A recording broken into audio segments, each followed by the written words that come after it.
पहले कंज्यूम करूँगा, बाद में बिल से आएगा, उसके बाद पेमेंट करूँगा, वो उसका चॉइस है। तो प्रीपेड मीटर के केस में आपको सिक्योरिटी डिपॉजिट नहीं देना है।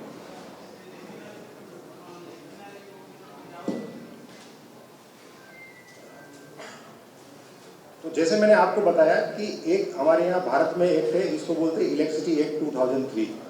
तो जो सिक्योरिटी डिपॉजिट कोई भी कंपनी, डिस्ट्रीब्यूशन कंपनी किस प्रकार से लेगी, कितनी राशि लेगी, कितना टंका होगा, कैसे कैलकुलेशन होगा, उसका सबका एक प्रोविजन बनाया उसने, जिसको हम सेक्शन 47 बोलते हैं इलेक्ट्रिसिटी एक्ट के अंदर। आप अगर कोई भी इलेक्ट्रिसिटी एक्ट को गूगल करके निकालेंगे, उसमें जो धारा 47 है उसके अंदर इसका बारे में प्रावधान किया हुआ है, राइट। वो एक्ट ये बोलता है कि सारी डिस्ट्रीब्यूशन कंपनी को कनेक्शन देने से पहले सिक्योरिटी डिपॉजिट देना है, पॉइंट नंबर 1। पॉइंट नंबर 2, वो जैसे आप देखेंगे इनसफिशिएंट वर्ड को हाईलाइट किया हुआ है, पॉइंट नंबर 2 में। इसका मतलब ये है कि हमेशा आपके पास सिक्योरिटी डिपॉजिट सफिशिएंट होनी चाहिए।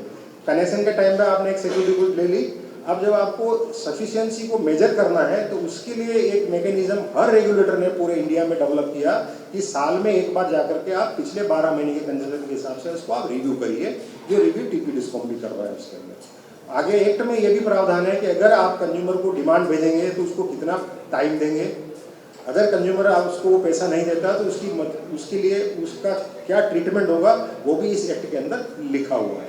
तो इसी एक्ट के प्रावधान को सारे रेगुलेटर ने इंक्लूडिंग ओईआरसी एडॉप्ट किया है, क्योंकि इस एक्ट में लिखा हुआ है कि कोई भी रेगुलेशन स्टेट रेगुलेटर बनाएगा वो इलेक्ट्रिसिटी एक्ट 2003 के जो प्रावधान है उससे बियॉन्ड नहीं बना सकता, बिकॉज ये आपका मेन एक्ट है।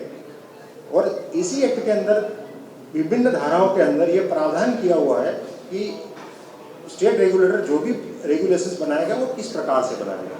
तो जिसमें सेक्शन 47 को अडॉप्ट करके रेगुलेटरी कमीशन में अगर आप सप्लाई कोड देखेंगे 2019 का, उसमें 52, 53, 54, 55 आप पढ़ेंगे सप्लाई कोड के अंदर, उसके अंदर ही सिक्योरिटी के सारे प्रावधान लिखे हुए हैं और वही प्रावधान को टीपी डिस्कॉम्स फॉलो कर रहा है और फॉलो करना पड़ता है, उससे बियॉन्ड नहीं जा सकते। जैसा मैंने बताया, electricity distribution is a regulated business और कोई भी बिजली वितरण कंपनी इस रेगुलेशन जो बने हो उससे बियॉन्ड काम नहीं कर सकता है।